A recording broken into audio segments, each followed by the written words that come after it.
आज के ज़माने में संगीत तो हर कोई सुनता है, रील्स पर, विभिन्न रियलिटी शोज में, लेकिन संगीत की बारीकियों की समझ बहुत कम लोगों में होती है।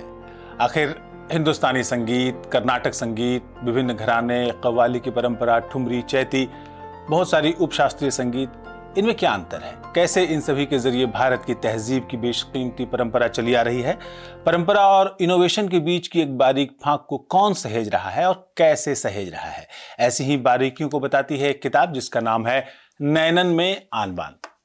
इस किताब में केसरबाई केरकर से लेकर उस्ताद बड़े गुलाम अली खान, रसूलन बाई, सिद्धेश्वरी देवी, उस्ताद अमीर खां, पंडित भीमसेन जोशी, पंडित कुमार गंधर्व, गंगूबाई हंगल, गिरजा देवी, किशोरी अमोणकर और पंडित जसराज जैसे दिग्गजों के संगीत और उनके अवदान को समझने की कोशिश की गई है। ये किताब देसी और मार्गी, शास्त्रीय संगीत और लोक संगीत, फिल्मी संगीत और सुलभ संगीत जैसी परंपराओं की पड़ताल भी करती चलती है।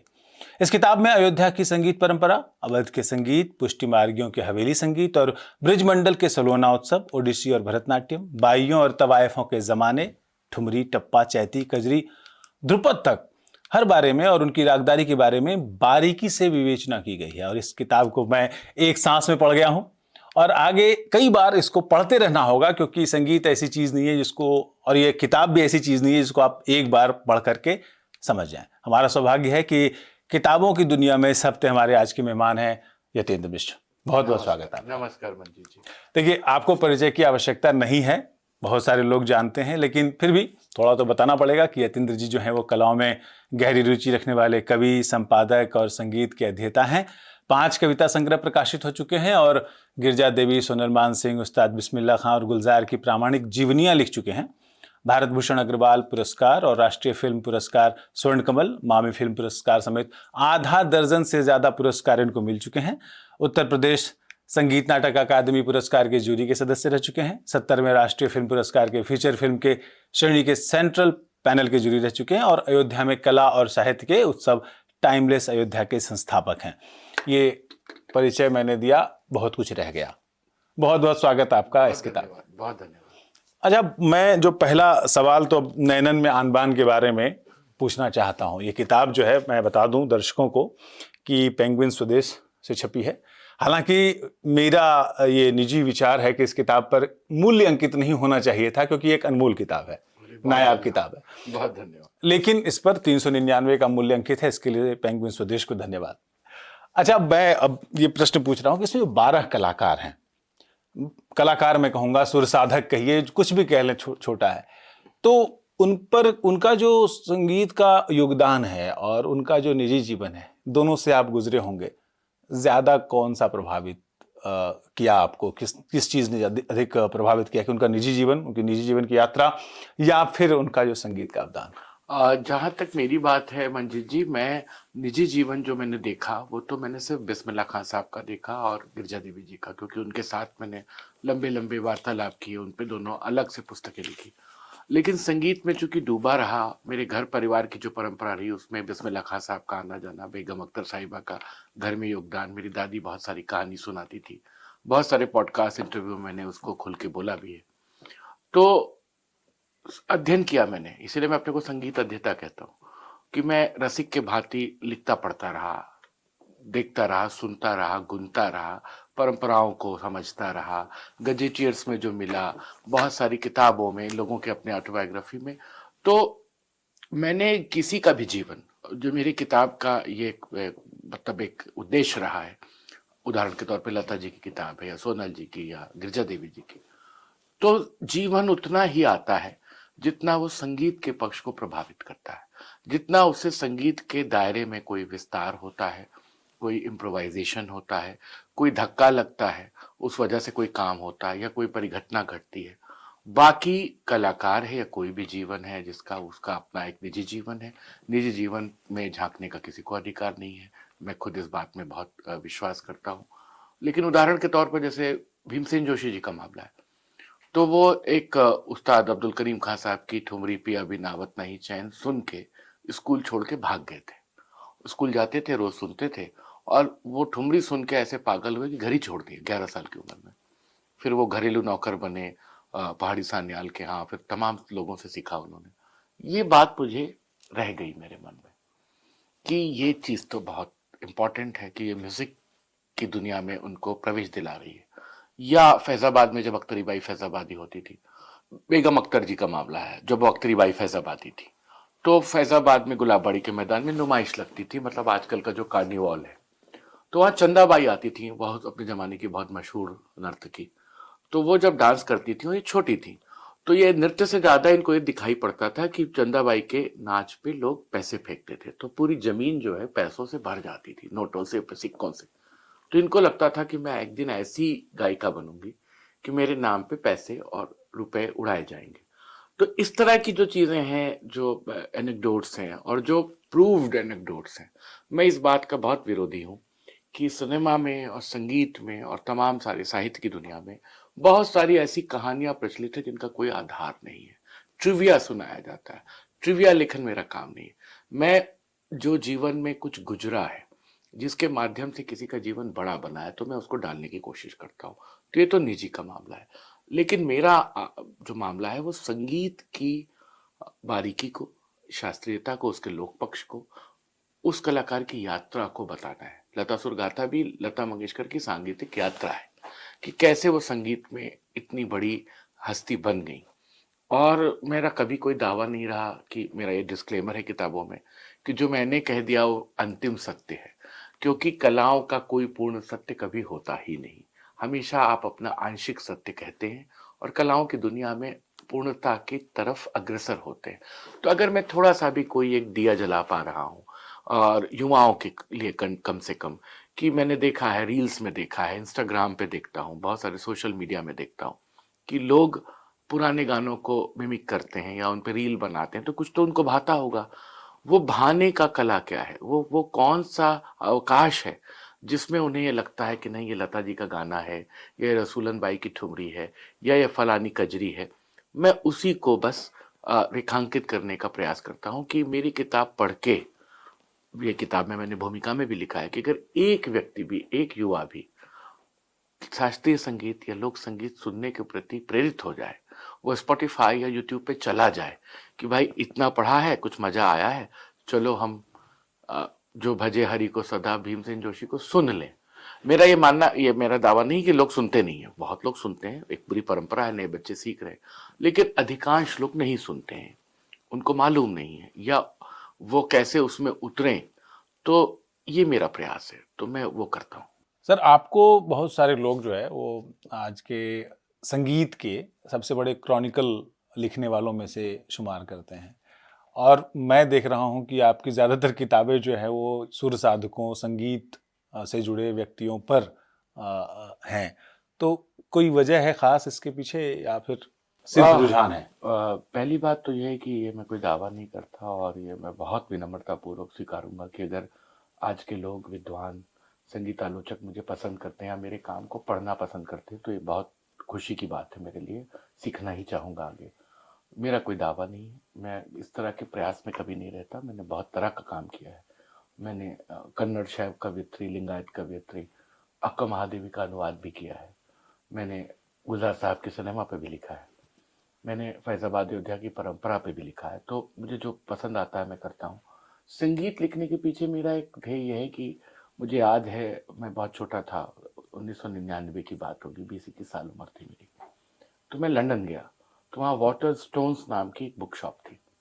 तो मैं वहाँ गया कि कुछ भारतीय लोगों की किताबें और कुछ, तो मुझे बहुत खराब लगा कि वहाँ पे ब्रिटिश बहुत सुंदर किताबें, जो बहुत अच्छी बायोग्राफीज वहाँ मिल रही थी। तमाम सारे बड़े कलाकारों पे वहाँ काम हो रहा था। दुनिया में आपको बीटल्स पे काम मिल जाएगा, आपको दुनिया भर के म्यूजिशियंस पे काम मिल जाएगा, और जैज, पॉप, रॉक कल्चर पे, शास्त्रीय संगीत पे कम काम होता था। जो होता था सब अंग्रेजी में होता था। उस दिन मेरे मन में आया कि मैं संगीत पे काम करूंगा। चूंकि परिवार परंपरा ऐसी थी कि हमारे यहाँ कलाकार आते थे। मेरी दादी बहुत अच्छा गाती थी, राजकुमारी विमला देवी जी। मेरी माँ ज्योत्सना मिश्र बहुत अच्छा गाती थी। तो परिवार में संगीत का बहुत संस्कार था। और दादी ढोलक पे गाती थी, भजन गाती थी, कजरी गाती थी, चैती गाती थी, और मैं उनके साथ, मेरा बचपन बीता। तो कब संगीत आ गया मेरे जीवन में मुझे मालूम नहीं। और इस बात के लिए भी बहुत शुक्रगुजार हूँ कि ठीक है कि आप बिस्मिल्लाह खान साहब पे लिखना चाहते हैं, आप लता मंगेशकर पे लिखना चाहते हैं। कितने लोगों को ये मौका मिलेगा कि डायरेक्ट बिस्मिल्लाह खां उनको समय दें या लता जी उनको समय दें। तो कुछ परिवार परंपरा के कारण, कुछ मेरा भाग्य रहा होगा, सबने मुझे समय दिया, तो मैं काम कर पाया। तो मुझे बहुत आनंद आता है, ये मेरा बहुत ही कंफर्ट जोन है। और मैं कभी ये सोच कर नहीं लिखता कि मुझे विद्वता साबित करनी है। मैं हर मंच से कहता हूँ कि अगर आपको शास्त्रीय संगीत सुनना या समझना है, तो आप विष्णु दिगंबर पलुस्कर, विष्णु नारायण भातखंडे जी की किताब पढ़िए, आप अशोक रानाडे को पढ़िए, आप सुशीला मिश्र को पढ़िए, राघव मेनन को पढ़िए, चेतन करनानी को पढ़िए। हिंदी में सहज ढंग से रसिक बनने की प्रक्रिया में आना चाहते हैं तो मेरा भी पढ़ लीजिए। अच्छा, आपके अपने परिवार के सपोर्ट की बात की, विरासत की बात की। आपके परिवार के बारे में थोड़ा सा मैं जानकारी हासिल कर रहा था, तो बहुत सारे लोग विस्तारित परिवार में डॉक्टर हैं। जी। तो कभी परिवार में किसी ने कहा नहीं कि घर में तो सभी लोग डॉक्टर बन गए, ये लड़का लेखक निकल गया? ये इस मामले में मैं बहुत टचवुड क्या कहूँ, मेरे दादाजी डॉक्टर थे, मेरे फूफा लोग डॉक्टर थे, मेरी माँ के सारे मामा सब डॉक्टर हैं, सब लंदन अमेरिका में सेटल हैं। तो एक तरह से परिवार में डॉक्टरों की परंपरा थी। मुझे डॉक्टर बनने का मन था, मैंने माइक्रोबायोलॉजी में पढ़ाई की, मास्टर्स तक किया, लेकिन वो कहीं से कीड़ा कुल बुलाया और मैं लिखने लगा। तो मेरे पिता ने मुझे ये सहूलियत दी। आज दुर्भाग्य से नहीं है मेरे पिताजी, बिमलेनी मोहन प्रताप मिश्र जी, लेकिन उन्होंने मुझे पूरा मौका दिया कि तुम जो करना चाहते हो करो, लेकिन एक शर्त रखी। उन्होंने कहा कि सिर्फ मौज मस्ती के लिए या सिर्फ समय गंवाने के लिए तुम्हें लेखक नहीं बनना है। जैसे कोई डॉक्टरी के लिए मेहनत करता है, जैसे कोई सिविल सर्विस में जाने के लिए मेहनत करता है, कोई खेती किसानी करता है, तो अगर तुम्हें लेखक बनना है तो मेहनत करो, पढ़ो लिखो, अध्ययन अध्यापन में जाओ और प्रॉपर वे में दिखो कि तुम एक कन्विक्शन के साथ कर रहे हो। और ये बात मैं बता रहा हूँ 1997-98 की। आज से 26 साल पहले एक अच्छे भले घर के पिता, जिसका इकलौता लड़का, वो कवि बनना चाहे और उसके पिता उसको सपोर्ट करें, ये अपने में एक दुर्लभ बात है। दुर्लभ बात है, बेशक। लोग खानदान में सब में दोस्त लोग कहने लगे बिगड़ गया है और कविता कहानी कर रहा है, ये कुछ करेगा नहीं। मेरी माँ थोड़ा सा घबराती थी, क्या करेगा ये। तो मेरे पिताजी कहते थे कि करेगा, उसको मेहनत करने दो, नहीं करेगा तो संभलेगा, सीखेगा। अगर हम उसका टैलेंट रोक देंगे तो हो सकता है वो दूसरा काम कर ले, लेकिन वो जीवन भर खुश नहीं रहेगा। तो मैं बहुत शुक्रगुजार हूँ अपने परिवार का। मेरी बुआओं ने बहुत सपोर्ट किया, ज्वलंती बुआ, रपर्णा बुआ, सारे लोगों ने, तो बहनें, तो परिवार ने बढ़ाया मुझे।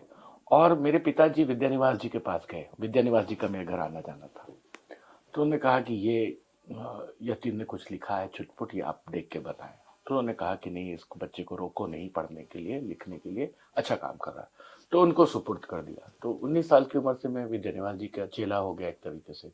फिर मुझे ये सौभाग्य मिला कि कुंवर नारायण जी, जो हिंदी के बहुत बड़े कवि हुए और ज्ञानपीठ पुरस्कार से समादृत हैं, फैजाबाद की थे, तो उनके घर में रह के मेरी प्रॉपर लखनऊ यूनिवर्सिटी की पढ़ाई हुई। मैंने मास्टर्स किया लिटरेचर में, हिंदी में, तो कुंवर जी ने गढ़ा। फिर कम उम्र में गिरजा देवी के संपर्क में आया। तो मतलब एक बहुत मजेदार, एक गोलमोल चक्करदार, जैसे कथक में परन होता है चक्करदार, ऐसे कुछ चक्करदार मामला हुआ मेरा।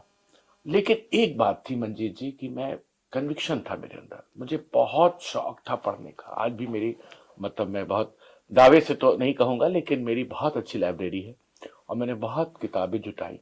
और पिताजी का एक अनुशासन था कि किसी मेटेरियलिस्टिक एस्पेक्ट के लिए पैसे ज्यादा नहीं खर्च करने, लेकिन आपको फैशन के लिए कपड़े नहीं खरीदने अगर आपके पास ठीक से कपड़े हैं, लेकिन आप किताब कितनी भी महंगी खरीद सकते हैं, वो अलाउ है। तो वो एक ऐसी परंपरा में मैं बढ़ा। फिर लखनऊ में एक होते थे राम आडवाणी जी, राम आडवाणी बुक सेलर्स, बड़े अच्छे इंसान, वहाँ में फेयर सिनेमा हॉल के मालिक। तो उनके पास पापा लेके गए, मैं इंटर कर रहा था, इंटर पढ़ चुका था। तो उन्होंने कहा मेरा बेटा पढ़ रहा है, अवध के कल्चर का इसको ज्ञान करा दीजिए। तो उन्होंने मुझे किताबें दी। फिर यूनिवर्सल बुक सेलर्स थे, फिर मैं यहाँ बाहरी संस आता था। तो मेरे पिताजी एक एक जगह लेके गए। कोई महंगी किताब होती थी, मैं लिख के देता था, वो दिल्ली आते थे कि पापा ये किताब चाहिए। उस जमाने में 1,500-2,000 रुपए की किताब, आज से 25 साल पहले बहुत महंगी मानी जाती, तो वो ला देते थे। म्यूजिक के लिए मैं सीडी कहता था, रिकॉर्ड तवे कहता था, कोई वर्ल्ड सिनेमा का डीवीडी कहता था, तुरंत ला देते थे। लेकिन अगर कोई महंगी घड़ी मांग लूं तो कहते थे इसकी जरूरत क्या है, तुम्हारे पास तो है, समय तो देखना है। तो मैं जो बताना चाहता हूँ कि परिवार में इस तरीके से संस्कार मिला, और फिर मैं लिखता पढ़ता चला गया। मुझे कतई नहीं मालूम था कि यहाँ तक पहुंचूंगा, या मेरे लिखे पे बात होगी, पढ़ा जाएगा, पुरस्कार दिया जाएगा। मैं बस करना चाहता था तो मैंने किया। और अभी भी नैनन में आन बान में 12 लोग हैं, अभी बहुत सारे लोगों पे मैंने काम इसमें नहीं किया है। पंडित कृष्णा और शंकर पंडित बचे हैं इसमें, निसार हुसैन खान साहब बचे हैं, फैयाज खान साहब बचे हैं, शोभा गुट्टू पे डिटेल अध्ययन बाकी है, प्रभा अत्रे पे बाकी है, छोटी छोटी टिप्पणियां हैं दूसरे पार्ट में।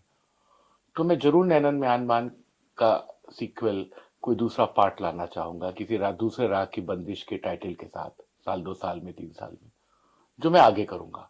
क्रॉनिकल करना मुझे बहुत पसंद है।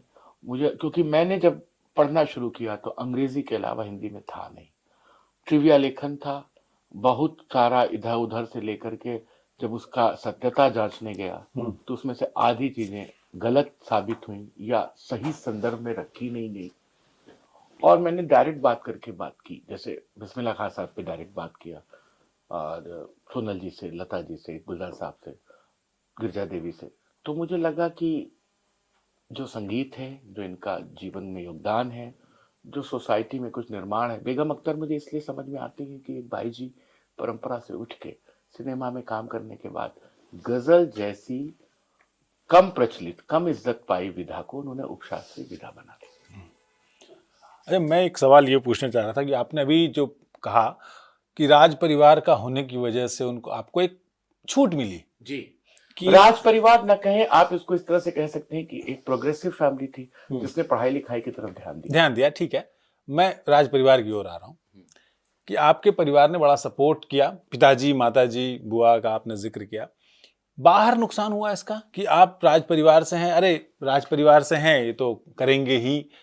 आपके लेखन से पहले आपकी खानदान, आपके राजकुल की विरासत पहले चली आई कि नहीं नहीं राजकुमार हैं? अभी भी होता है, बहुत लोग कहते हैं, तमाम तरह की बातें हुई, वो सब चीजें बिता चुका हूँ।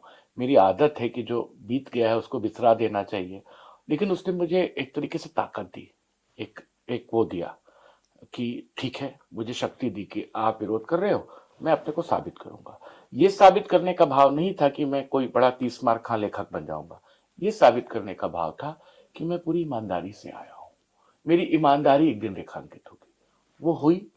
बाकी तो जैसे किसी घर घराने में जन्मने के अगर फायदे हैं तो नुकसान भी है, दोनों बियर करना है। मेरे पिता कहते थे कि बेटा, इस परिवार में जन्मे हो, 4 लोग 4 बातें कहेंगे, सुनाएंगे, तुम्हें बहुत ही नम्र रहना है, तुम्हें डाउन टू अर्थ रहना है, तुम्हें किसी के सामने अपनी फैमिली लीगेसी लेके नहीं जाना। तमाम सारे मेरे मित्र जो नए नए दोस्त बने, आज भी बनते हैं, अब तो थोड़ा नाम वाम हो गया है, लोग जान गए हैं, नहीं तो सालों बाद जानते थे कि किस परिवार परंपरा से आता है। मेरे मित्र अरुण माहेश्वरी जी, जिन्होंने गिरजा किताब पहली छापी, किताब उताब छप गई, बाद में उनको पता लगा कि मैं किस परिवार से हूँ। तो ये कोई उसमें नहीं कह रहा हूँ अपने किसी अतिरिक्त विनम्रता में। मुझे खराब लगता था, मुझे लगता था कि आप राजा साहब के लड़के, राजकुमार साहब या फला ढमका, ये सब कहते हैं, इसकी जरूरत क्या है? ठीक है, एक वंश है, एक परंपरा है, अब वो रही है तो अपनी वल्दियत तो नहीं बदल देंगे। 1947 के बाद कोई राजा नहीं है, सब सामान्य है। राजवंश का हूँ, राजा नहीं। हाँ ठीक है। तो ये बात है। बाकी तो और इतने बड़े बड़े लोगों से मिल लिया हूँ। अब बिस्मिल्लाह खान साहब के साथ बैठ के इंटरव्यू कर लिया, विजय महाराज जी के साथ कर लिया, लता जी के साथ कर लिया, गुलजार साहब के साथ कर लिया, किशोरी अमोनकर के सामने एनसीपीए में लेक्चर दे आया। बेगम अख्तर के किस्से घर में मशहूर थे, दादी सुनाती थी। कुंवर नारायण, विद्यानिवास जी, शिवलाल शुक्ल, ये सब गुरु की तरह रहे, बच्चों की तरह पाला, इन्होंने आगे बढ़ाया। तो अब क्या बचता है जब इतने बड़े बड़े लोग, तो फिर मैं क्या, कौन सी हैसियत रखता हूँ? हाँ, एक संस्कृत में एक श्लोक है ना कि न चौर हार्यम न भ्राति भाज्यम जी, न च भारिकारी विद्या धन सर्वधन प्रधानम। खैर, अर्थ भी बता देना ठीक है कि एक विद्या एक ऐसा धन है जिस पे न तो टैक्स लगाया जा सकता है, न चोर चुरा सकता है, न भाई बांट सकता है। तो यतेंद्र जी ने वही काम किया है। खैर, मैं लता जी पर थोड़ा हमारा इंटरेस्ट है क्योंकि 2016 में किताब आई थी, लता असुर का था, 2016 में ही आई थी। जी, जी। तो लता जी के साथ निकटता के साथ मैंने कई तस्वीरें देखी, आप बैठे हुए हैं लता जी के साथ, एक 7-8 साल का एक लंबा वक्फा जो है ना आपने बिताया है उनके साथ। वो एक्सपीरियंस, क्योंकि भारत रत्न है, अब सुर कोकिला हैं, भारत कोकिला हैं, जो भी हम लोग कह लें, हम लोग सरस्वती पूजा के विसर्जन के दिन ही उनका निधन भी हुआ, तो हमने ये कहा कि भाई सरस्वती चली गई।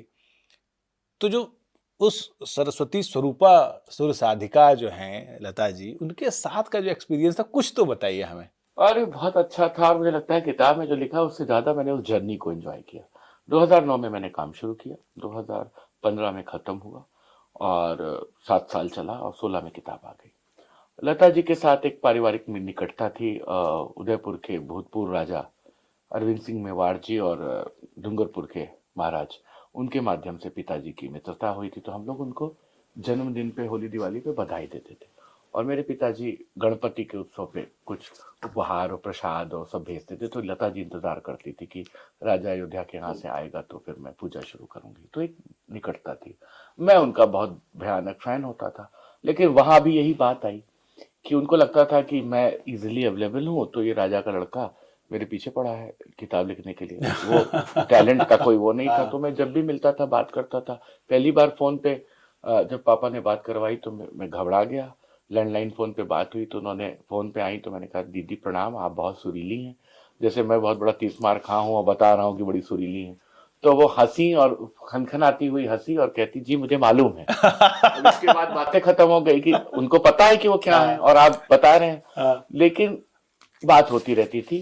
और जब भी मैं कहूँ तो उन्होंने कहा कि नसीम मुन्नी कबीर ने लिख दी है किताब, हरीश भिमानी ने लिख दी है किताब, राजू भारतन ने लिख दी है, मराठी में बहुत काम हुआ है, तुम नया क्या करोगे? तो मैंने कहा मैं करना चाहता हूँ, मैं सांगीतिक यात्रा करना चाहता हूँ। तो बात होती रहती थी, साल 2 साल, 2005, 6, 7 सब टरकाती रही, मना करती रही। एक दिन मेरे पिताजी ने कहा कि वो तुम्हें इंटरव्यू नहीं देंगी, तुम काहे परेशान हो?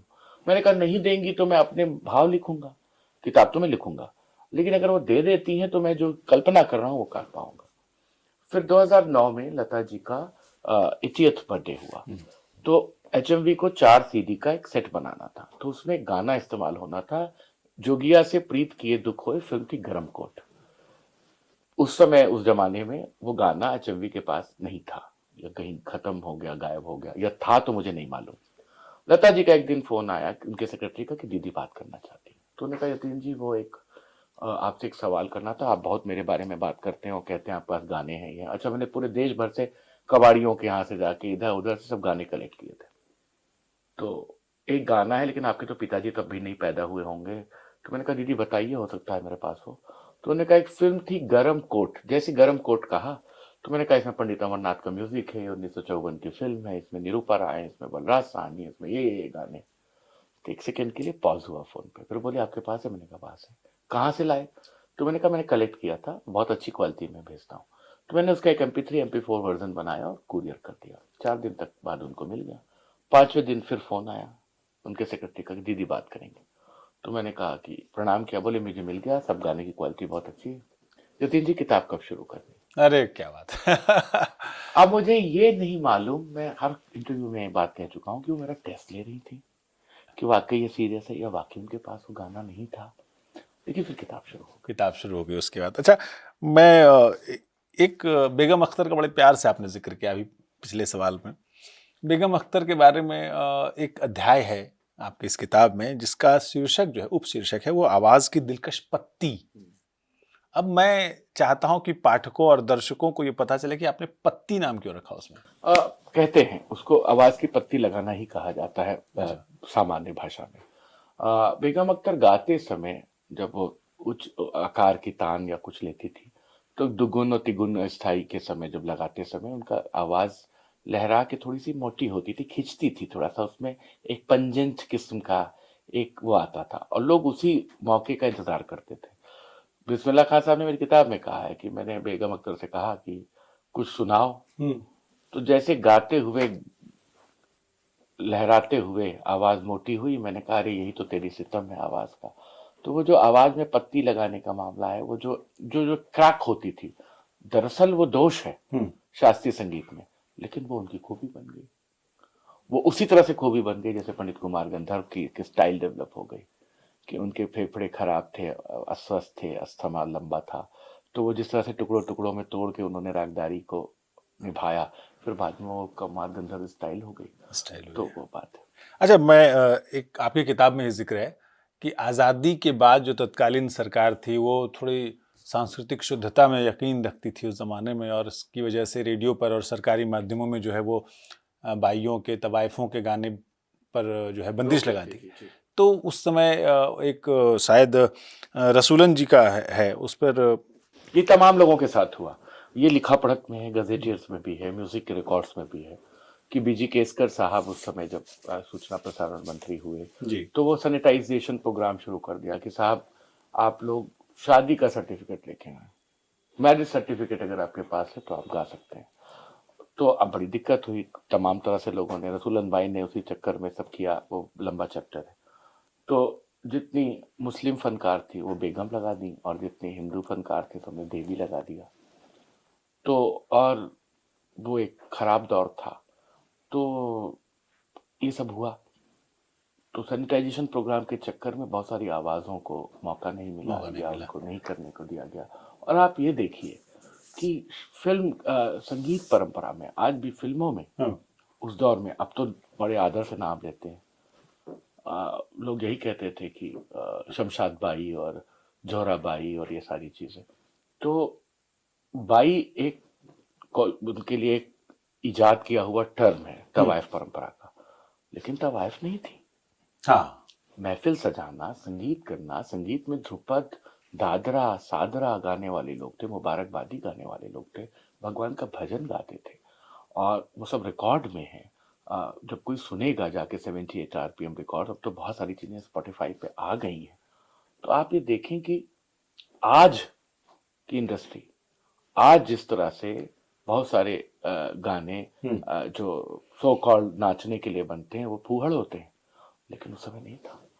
अच्छा, मैं एक आपकी किताब से गुजरते हुए मैं इनकी किताबों से कुछ टुकड़े इसलिए बता रहा हूँ ताकि दर्शकों को और पाठकों को, जो संभावित पाठक है, उनको किताब में थोड़ी पता चले कि क्या क्या उसका जिक्र है। मैं उस्ताद मौजुद्दीन खां का किस्सा जो है बनारस का, वो थोड़ा सा हल्का सा सुना दें ताकि बाकी लोग। मौजुद्दीन खान साहब बहुत अच्छा ठुमरी गाते थे और बहुत सारी तान तो रसूलन और बतूलन के कोठे पे जाते थे, सिखाते थे, वहां की बाइयों को सिखाते थे तमाम तरह की बारीकियां, खटका, मुर्गी, पलटा।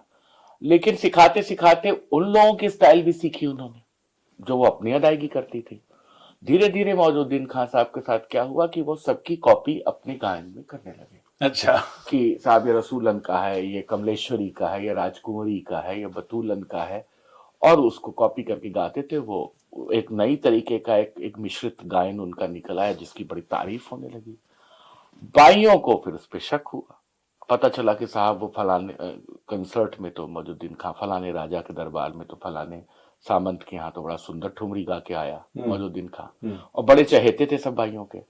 तो जैसे क्या होता है कि उन्होंने सिखाया और खुद भी सीखा, तो सीखने के क्रम में तो भाइयों को इनसिक्योरिटी हो गई, तो उनसे छुपाने लगी वो लोग, फिर अपनी अपनी अदायगी को दबाने लगी, उनके आगे खुल के एक्सप्रेस नहीं करती थी कि ये इतना शार्प आदमी है कि सीख लेगा। अच्छा, उस्ताद अमीर खां पर एक अध्याय है जिसमें आपने कहा कि वो फिल्म संगीत भी काफ़ी उन्होंने गाया। फिल्म संगीत और शास्त्रीय संगीत का जो संतुलन है, एक सवाल ये बनता है। दूसरा ये कि आज के ज़माने के जो युवा हैं, जिनजी हैं, और उसके बाद वाली पीढ़ियां हैं या मिलेनियल्स हैं, वो फ्यूजन पर थोड़ा ध्यान देते हैं। कुछ जानकार कहते हैं कि फ्यूजन जो है, शास्त्रीय और सुलभ का जो फ्यूजन है, वो दरअसल में कन्फ्यूजन है। मैं ऐसा नहीं मानता। मुझे लगता है कि जिस जमाने में, जब अकबर बादशाह के जमाने में ध्रुपद और विष्णुपद गाया जाता था, हम और आप कैसे दावा कर सकते हैं आज कि तानसेन जो गाते थे वही ध्रुपद गाया जा रहा है? हमारे पास कोई रिकॉर्ड नहीं है, हमारे पास कोई ऑथेंटिक सोर्स नहीं है। इम्प्रोवाइजेशन हुआ होगा, सीखा गया होगा। 2.5 घंटे 3 घंटे तक गाया जाने वाला शास्त्रीय संगीत जब स्पूल टवे पे आया तो 1.5-2 मिनट में करना पड़ा लोगों को इम्प्रोवाइज। लोगों ने उसके साथ अपने को वो किया। आज किसी कार्यक्रम में जब आज एक स्लॉट दिया जाता है ना, जैसे लिटरेचर फेस्टिवल है, 45 मिनट का स्लॉट है, 1 घंटे का स्लॉट है। अब जिससे कंसर्ट गाना है उसको 45 मिनट की तैयारी में ही गाना है। तो माध्यम बदलता है, मीडियम बदलते हैं, जमाना बदलता है, चीजें बदलती हैं। तो मुझे लगता है कि जो आज तक पहुंचा है वो भी साइफन होके, इम्प्रोवाइज होके पहुंचा है। प्योरिटी अपनी जगह है।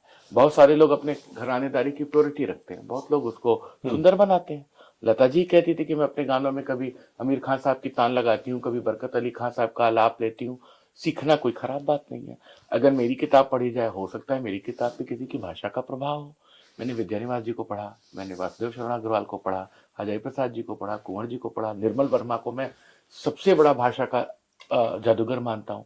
तो ये तो आप नहीं कह सकते कि आपकी भाषा में किसी का प्रभाव या किसी की छाया ना आई हो, तो म्यूजिक में भी आती है। दूसरा, बिल्कुल रील बनाने के लिए, उसको वायरल करने के लिए, रातों रात प्रसिद्धि के भाव से अगर किया जाता है तो वो शायद काम हल्का होगा, लेकिन काम अच्छा है तो वो चलेगा, फ्यूजन भी चलेगा, और कोई खराब चीज नहीं है। जेनजी या मिलेनियल जो कर रहे हैं, बहुत सारे लड़के बच्चे, मैं देखता रहता हूँ इंस्टाग्राम पे, कि एक राग के बारे में बताएंगे और 10 गाने गाते हैं, एक्सपोर्ट गाते हैं, बहुत सुंदर गाते हैं, बहुत सुंदर बजाते हैं, फिल्मी गानों को, शास्त्रीय धुनों को कितने सुंदर ढंग से वो करते हैं। यहाँ से लेकर दूर देश तक लोग बैठे हुए हैं। मैंने श्री राम जन्मभूमि के लिए जब श्री राम राग सेवा की, तो एबी वी एक लड़का है जो विदेश में रहता है, उसने आ करके बहुत सुंदर गाया, जो अरुणा साई राम जी से भी उसने सीखा है। और तो कहने का मतलब ये है कि नया सब गड़बड़ है, पुराना सब श्रेष्ठ है, ऐसा भी नहीं है। ऐसा नहीं। अच्छा, पुराने की बात से एक बात याद आई, बुढ़वा मंगल का मेला लगता था, थोड़ा सा किस्सा सुना दे, हल्का सा। बुढ़वा मंगल होली के बाद का जो मंगल पड़ता है वो बुढ़वा मंगल कहलाता है। अयोध्या में भी परंपरा है, लेकिन गायन की परंपरा बजड़े पे बनारस में थी।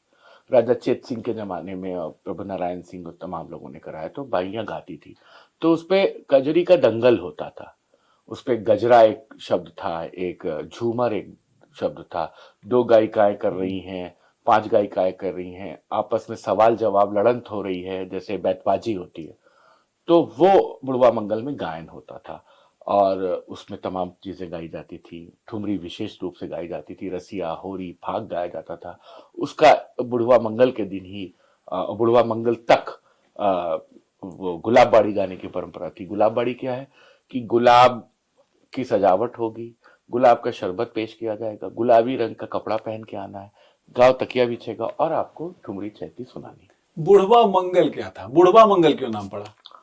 ये तो पारंपरिक नाम है, पूजा पाठ के नाम से पड़ा है। अच्छा। हाँ, ये तो ऐसा तो नहीं कि सिर्फ बुजुर्ग लोग जाएंगे? नहीं, ऐसा कुछ नहीं है। बुढ़वा मंगल पे एक बहुत सुंदर उसके सांस्कृतिक गाय पे पंडित बद्री नारायण चौधरी प्रेमघन का एक लेख भी है, जो सरस्वती पत्रिका में छपा था। अच्छा, मैं आखिरी सवाल पूछ रहा हूँ, क्योंकि समय जो है वो आपसे आधे घंटे का पता नहीं चला है बातचीत में।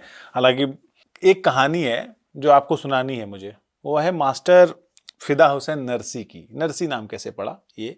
दूसरा कि आपका जो मिथिला कनेक्शन है, उस पर एक सवाल। मास्टर फिदा हुसैन नरसी का तो पूरी परंपरा मैंने लिखी है इसमें, और 4 बड़े लोग थे, जयशंकर सुंदरी, मास्टर फिदा हुसैन नरसी, और आपके पंडित दीनानाथ मंगेशकर और बाल गंधर्व, जिन लोगों ने थिएटर रिप्रेजेंटेशन ऑफ पूरा इंडिया किया। नरसी का रोल किया था नरसी भगत का, तो उससे प्रेरित होकर के उनको नाम दिया गया। मिथिला कनेक्शन ये है कि पहली बात तो मिथिला कनेक्शन यही है कि राजरानी सीता अयोध्या की कुलवधू हैं, उस बहाने हम लोगों की अधिष्ठात्री हैं। हमारे यहाँ सियावर रामचंद्र की जय कहा जाता है। सियावर, सिया के जो वर हैं वो रामचंद्र की जय, जय सीताराम। तो सीताराम है तो पहले सीता जी हैं, फिर राम जी हैं। तो एक तो ये भाव है, तो उस भाव से तो हम लोग बहुत ही आह्लादित रहते हैं। दूसरा ये है कि मेरा मातृकुल, मेरी दादी अयोध्या की थी और अकलौती थी। मेरे दादाजी दरभंगा से थे, बेहटा के थे, और हमारे प्रपितामह पंडित धीरेन्द्र मोहन मिश्र महाराज दरभंगा के यहाँ थे। तो दादाजी माइग्रेट किए विवाह के उपरांत 1947 में, तो वो मिथिलांचल का मामला है कि वो रिश्ता बना। तो मिथिलांचल का रिश्ता, देखिए लोगों की शिकायत होती है कि मैं कुछ न कुछ खोज लेता हूँ, मैं मिथिला से हूँ और ये अयोध्या के हैं, तो हम तो उस हिसाब से इनको मिथिला कनेक्शन में लाना चाह रहे थे, लेकिन हमारे इलाके के हमारे यहाँ कहा जाता है ना, हमारे यहाँ गाया जाता है कनक भवन में विवाह के समय, सिया रानी का चल सुहाग रहे, राजा राम के सिर पर पाग रहे। तो हम तो अवध वालों से शिकायत करते कि हमारे यहाँ की जो हमारी बहन, हमारी बेटी है सीता, उनको बहुत दुख दिया आपने। सीता जी को जितना सम्मान अयोध्या के लोग देते हैं, और जब कनक भवन जाते हैं दर्शन करने के लिए, तो जानकी जी से ही कहते हैं। तुलसीदास ने लिखा है, कबू हम अवसर पाए मेरी ध्याय वो कुछ करुण कथा चलाई, कि हे सीता माँ, मेरी जब उनको मौका मिलेगा तब कह देना मेरी बात। तो हम लोग तो पूरी तरह से उनकी भक्ति में डूबे हुए। जी, यतीन्द्र मिश्र जो हैं वो लेखन परंपरा में जो हैं, जितना इन्होंने लिखा है उससे ज़्यादा मुझे लगता है वाचिक परंपरा में है। इनसे आप सुनते जाएं, समय का पता नहीं चलेगा। जैसे अभी हमें पता नहीं चला कि आधा घंटा 35 मिनट कैसे निकल गया। हम इनसे रात भर एक मंडली बना करके बातचीत कर सकते हैं, क्योंकि संगीत है, परंपरा है, विरासत है और भारतीयता है और भारतीय संस्कृति है और समेकित संस्कृति है। गंगा जमुनी तहजीब है, फैज़ाबाद भी है, अयोध्या भी है और मिथिला भी है अब तो। जी जी। तो बहुत अद्भुत बातचीत रही। बहुत धन्यवाद। और मुझे बहुत खुशी है कि आपके दर्शकों पाठकों को नैनन में आन-बान के माध्यम इस बातचीत के माध्यम से पता लग रहा है। आप मेरी किताब पढ़ें और इसके अलावा भी शास्त्रीय संगीत को सराहें। नई जनरेशन बहुत अच्छा कर रही है और अच्छा करेगी, यही उम्मीद करता हूँ। तो दर्शकों और पाठकों, जो इन दर्शकों में छिपे हुए संभावित पाठक हैं, उनसे कह रहा हूँ कि ये किताब पेंगुइन स्वदेश से छपी है। हालांकि मूल्य मैं कह रहा हूँ कि 399 इस पर छपी हुई है, लेकिन ये नायाब किताब है, अनमोल किताब है। मूल्य नहीं छापना चाहिए था इस पर पेंगुइन को।